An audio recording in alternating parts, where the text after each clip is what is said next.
Imagine a place where the boundaries of age, industry, background, and culture melt away, replaced by a shared desire to explore the depths of our collective experiences here on the open, shaded porch.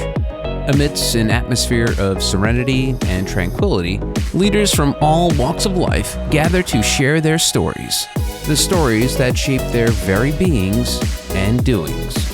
This is the Knowledge Mindfulness Porch with Laila Marouf. I'm back on the porch with Pádraig Ó, who has founded numerous successful companies across publishing, music, aircraft maintenance, outsourcing, home care, and internet marketing. He was even named the EY Irish Entrepreneur of the Year. Pádraig, you've worked with so many different people in various industries. I would love to get your thoughts on talent acquisition and retention. What kind of advice would you give an entrepreneur who's starting a company to attract and retain talent? When I created the airline, most important thing was, and actually you have it in the book as well, I think, you talk about culture.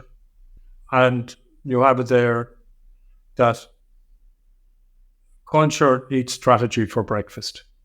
Culture is about people. In my view, people grow, companies don't grow. So the best leaders create the environment within which their people can grow. And actually, very often those people can develop better and are more happier and more holistic in what they do in an open, trusting culture where the employee is valued, their opinions are sought, their knowledge is listened to and actually acted upon when and where necessary. They're the companies that are going to attract most employees. Just getting back to what I said earlier, when I started growing the airline, about 1.5% of people who applied to work with us got a job with us. There were a couple of reasons for that. It was harder to get into our little airline than it was into Harvard University. And the reasons for that, quite frankly, fundamentally was the culture. People wanted to be in this culture because they saw that, like I had a guy, chief engineer, he worked with Aer Lingus, a very large airline, and he was about 61, 62 years of age. And he came working with me for about 3 years. And then he was leaving, he was retiring. And as we do in Ireland, we go to the pub for a few pints afterwards of Guinness. And I'll never forget, Tom Colgan was his name, great guy, big man. He put his hand around me. And he had a pint of Guinness in the other hand. And he says, Pádraig, I want to tell you this. I worked for 35, 36 years in Aer Lingus, a big airline. And we were fixing airplanes. You know, when I came working with you in your little airline, I was not fixing airplanes, I was building an airline. You just hit it to the heart. Yes, that's what it's all about. How do you make them feel they belong to a bigger purpose? That, you know, that shared vision that they're all enthusiastic about. But that's hard work. And I think maybe the biggest hurdle I see now is, how do you change mindsets? You know, how do you change the way that CEOs, the board, kind of, I don't want to say the older generation, but I want to say a certain way of thinking, the school of thinking that needs to be reconfigured in many ways for that to happen slowly but surely. But I think we kind of answered that a while ago by the push from, you know, it's not top down, it's down up now from the employees, from all that whether they want it or not, there have to be a change, there have to be a shift. And it is hopefully taking place, definitely. But that brings me also to the entrepreneur, the 10-year-old boy that was really, you know, if we go back in time for it, I want you to take our listeners to the 10-year-old boy who was on the beach, just picking on parawickle, right? And then go and sell it. Do you think this is something that you are born with? Back to when I was 10 years of age, you see the seashore behind me here. That's exactly where I was when I was picking these little shellfish and selling them on the market. Because my background, my parents were very working class. They really didn't have an education. But they had two really important things that they shared with us. One was values, and integrity was fundamental to that, and respect. And the other one was not to be afraid to work hard. Don't rely on the state. Don't expect to be carried around the place. You gotta create your own word. You gotta stand up and be counted. That's me as a 10-year-old. I grew up speaking Gaelic, not English, so English is my second language. I used to be a mathematics teacher for a while, and I used to do the math in my head in Gaelic, and then I had to translate it into English in order to explain it to the students. But in relation to entrepreneurs, you ask a great question. Are entrepreneurs born, or can you create entrepreneurs? I actually think you can create them, believe it or not. I actually believe, you mentioned the term creativity. Every single person can be deep inside us or not too deep inside us, but we do have a good spot for creativity. I believe in the human being every single one of us. We have a gem inside there, and let's call it the creative gem. Probably sometimes, though, we don't access it because, one, we don't think it's there. Secondly, we think it's there, we're afraid to access it in case what might happen. And thirdly, I don't think we get the proper, and use our external support to allow us to develop the internal potential and possibilities that are in there. There's a girl who worked with me. She gave me a present. She was leaving. She started right after college. This is a leopard jumping forward. It's a lovely piece of artwork.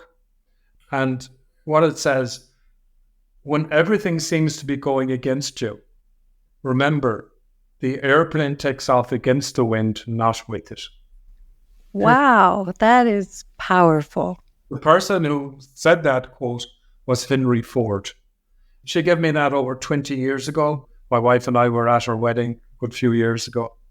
And a wonderful, wonderful employee. But she had to leave. Her father wasn't well, and they lived in another part of Ireland, and they had a business. So she went back to that. And it's really, really important for us to realize, yes, and I was in the aviation. That's why she picked that, because I was in an airline business. That life sucks. Life can be tough. But we have got this, all of us have it, this ability to stand up and be counted. But sometimes we're afraid to do so. We don't think we have it. We think that there's no burning light in there. But there is for all of us. I feel very passionate about the power and potential of good over evil and good people. And quite frankly, there are people in the world who are not necessarily that good, who've got different agendas. But I believe in the collective good. And I always will. I don't care how often the wind is blowing against me. I'm going to keep going. That is really powerful. I want to stop on a sentence you just shared with us that you learned from your parents, which is about working hard. Today's youth, we hear a lot the statements, you need to work smart but not hard. So what do you think of that? What advice would you give our youth who are saying more and more, no, we don't need to work hard, we need to work smart? Fundamentally, I'll be honest, Laila, I would agree with it. But in my parents' time, in the 60s and 70s and so on, where you didn't have computers or mobile phones and so on, people had to work hard. There was much less opportunity of just working smart, much less opportunity. There are greater opportunities now and greater flexibility. So I would strongly agree with, yes, working smart, but not being afraid to work hard. I would not throw the baby out with the bathwater in relation to now being afraid or not working hard. And that's very, very important. And I think it's really important for you as a person that you can build yourself up in a level of confidence and say, I'm not going to give in. I think, Laila, one of the biggest challenges youth have now, and CEOs have, and you mentioned at the very beginning of this podcast, is burnout. And CEOs not spending the 14, 15, 20 years as CEOs. Now they're spending 5, 6, 7 years as CEOs. Hugely interesting statistics. And some of them I've never heard of before. So I value that knowledge. But the main issue, quite frankly, is it's back to the mindfulness side of it. And it's back to saying, okay, what do I need? What's the purpose of this? And a lot of them, I would argue, are running very, very fast in a treadmill, but staying in the same place. Can we say we need to be smart about where we put our time, energy, and money? And how do we reach that kind of intelligence? Because I feel personally, even in the knowledge mindfulness framework, that again, we need to rethink what intelligence, what being smart means in today's world. And how do we teach the youth, but without using the teach? How do we create environments that can really bring that kind of knowledge maturity that can help the youth evolve in a way to navigate today's world? And I think this comes to what you were saying.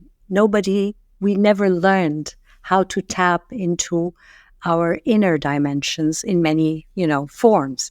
We didn't learn in schools. We didn't learn maybe from books till recently.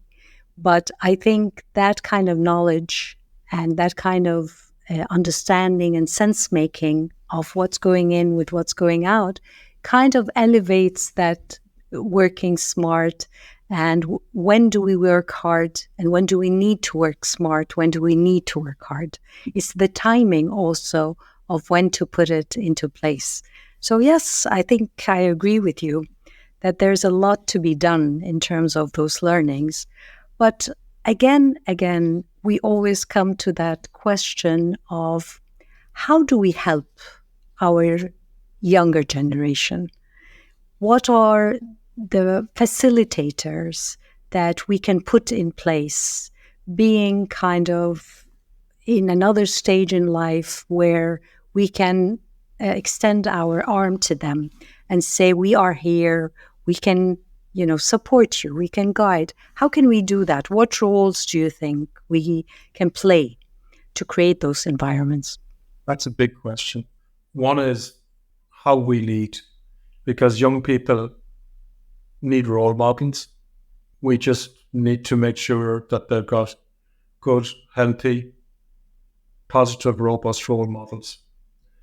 The second thing that's really important, certainly I haven't been good at doing this, but teaching resilience, that young people can develop the tools and skills and processes of being resilient. And that's really, really important. And the third one is their awareness of knowledge and the factors that contribute to their sense of knowledge that helps them in making decisions. And what type of knowledge do they require in order to make decisions? Where do they get that knowledge? Is this innate knowledge, or where does it come from? And how can I trust that knowledge to help me make a decision? When they start questioning that about their own knowledge and getting back to the waltz and the dance with their dancing part of the external knowledge, And where's the little bit of an overlap? That's, in my view, going to help them create clarity around their purpose. And what's their one sentence? The world with them versus the world without them. And it's not necessarily what I think as a parent or anybody thinks as a parent. I think it's important that they can actually go and take out the boat and sail their own seas in the way that they want to do it. But that they do this and they take responsibility based on what is to them sound good knowledge in relation to the direction they want to go with. There's a poem. It's by a Nobel Prize winner from Ireland called Seamus Heaney. He passed away a couple of years ago. I had the huge privilege of meeting him just once. He wrote this poem to his wife. They were not long married, and I suppose like me and maybe a lot of us, when you're getting to know somebody and you haven't been living with them or so for long, there can be rough edges at times. So this is a poem by Seamus Heaney, but it's kind of related to what you're saying or the question you asked, Laila. Here it is. Masons, when they start upon a building, they're careful to test out the scaffolding.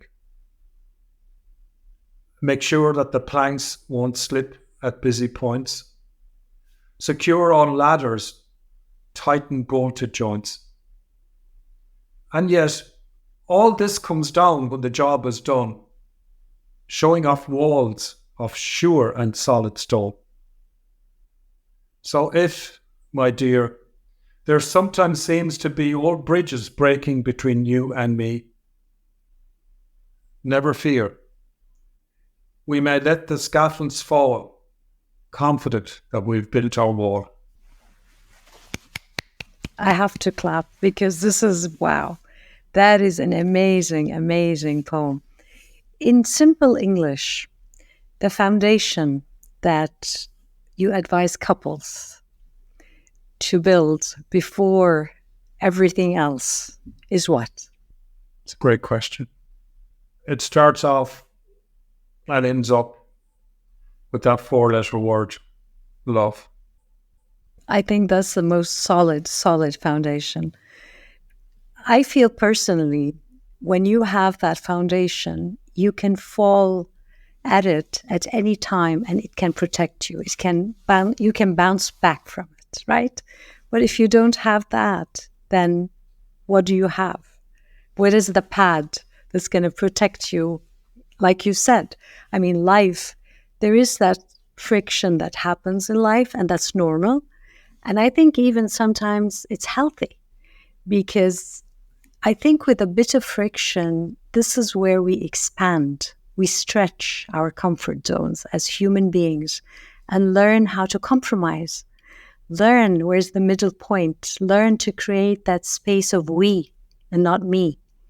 And I think it's just powerful, this poem, this, understanding, because again, when it comes to learnings and support and guidance, I always kind of want to really share with my children so much of those values that really matter, that kind of, they I don't know, I don't want to say need to remember, but to have it kind of inside their minds and the hearts that these are foundational. These are things, there's no compromise there when we have those foundations. So yes, thank you. Thank you for sharing. It's just an amazing, amazing poem. Let's go back to when you were, I think I read somewhere that you served on many, many boards, many prestigious boards. I'd love to ask you, what do you think you as Pádraig could, added to these organizations, and what did you take from those experiences? First answer is simple for me. I don't know what I added, if anything. I definitely would be not the normal straitjacket pinstripe suit director.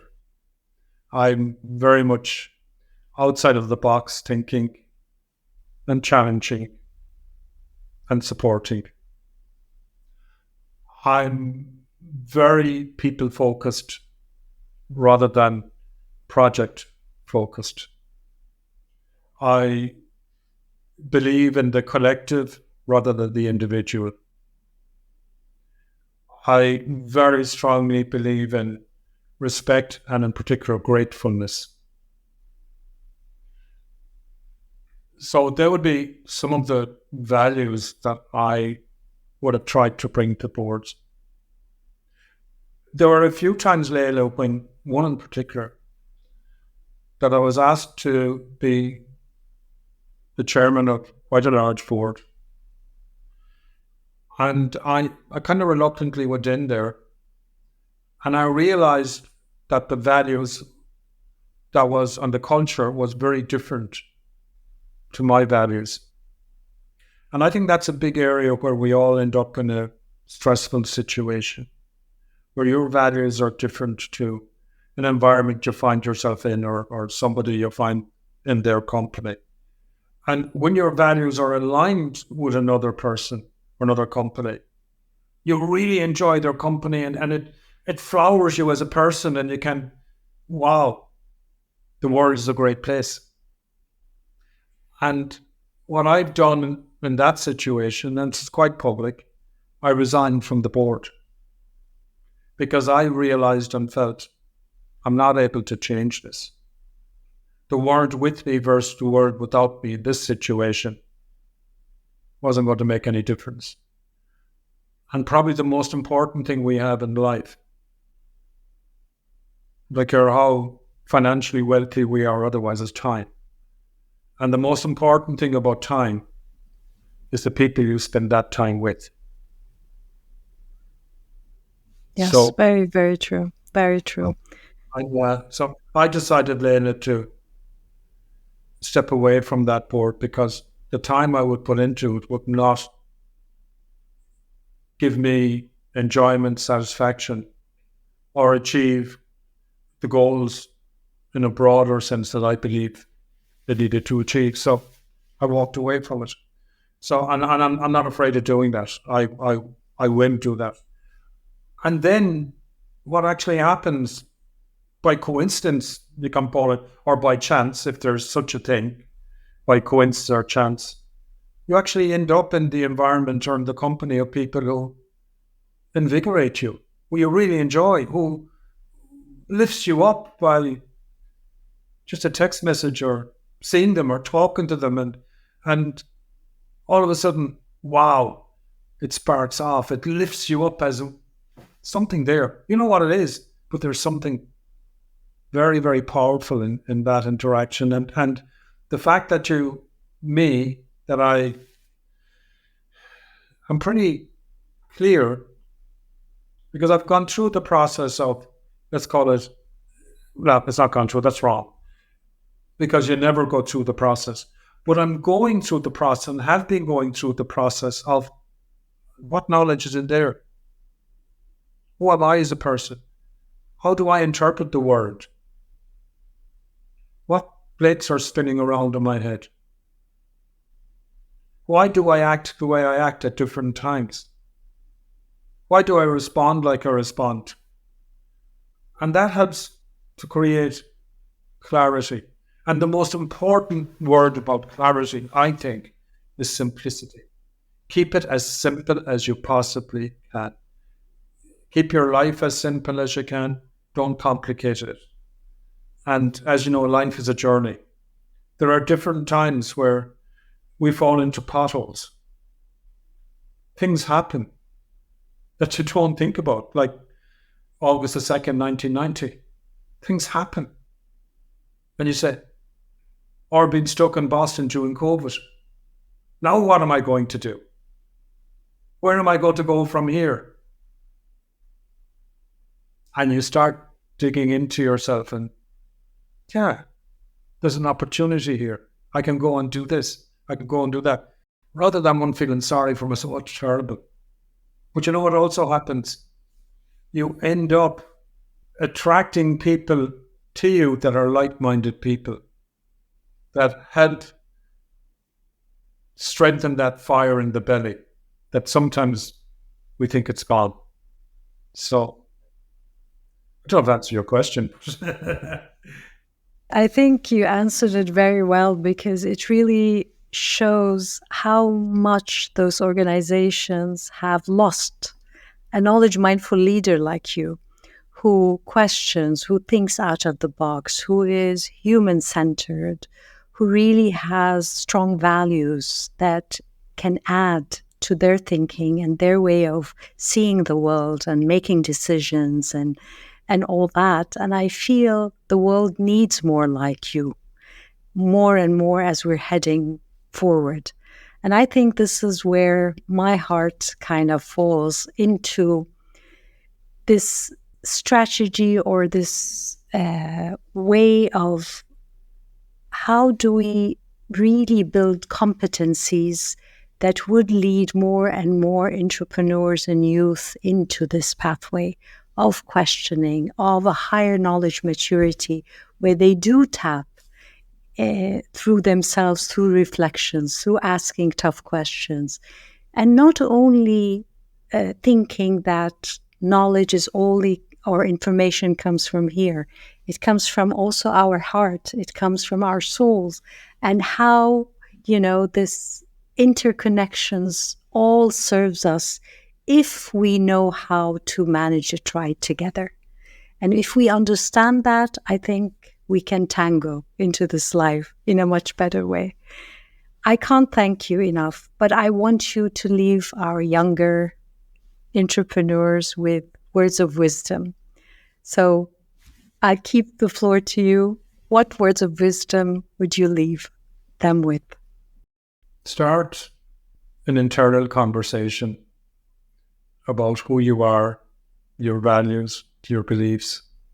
Be brave and go out into the world and challenge yourself and challenge the world, but never lose your values and beliefs as a person, because that's your anchor, that's your foundation. And don't be afraid to lose or to fail. I failed more times than I succeeded.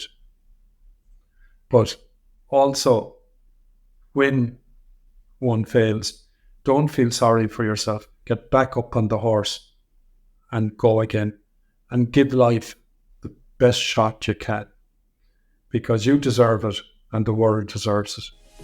Thank you. Thank you so much, Pádraig. It's a real privilege, Laila. It's a really, real privilege, and hopefully we'll connect again sometime in London or someplace else, please God. Definitely. And that concludes this week's Knowledge Mindfulness Porch. I hope you enjoyed the show. If you did, make sure to subscribe so you won't miss any new episode. If you have a moment, we would greatly appreciate if you could leave us a review, helping other amazing individuals like yourself discover us. Thank you for listening, and we'll see you next time. You have been listening to the Knowledge Mindfulness Porch with Laila Marouf. If you want to join the movement of knowledge mindfulness and shape the world of tomorrow, go to drlailamarouf.com. The Knowledge Mindfulness Porch is a production of Forbes Books.